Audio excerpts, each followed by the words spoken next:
तो ये है हमारा जीम ग्रुप।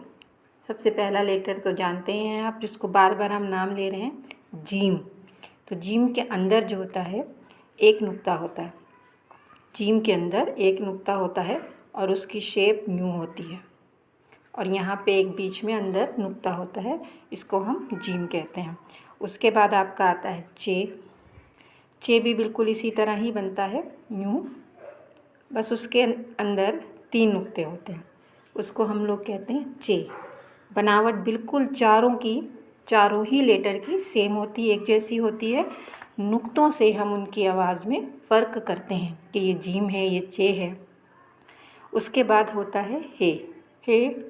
हे की बनावट भी एक जैसी होती है और उसको हम इसी तरह बनाते हैं, इस तरह। उसके अंदर या ऊपर कोई भी नुक्ता नहीं होता, वो खाली होता है उस बिना नुक्ते का, ठीक है। उसके बाद आता है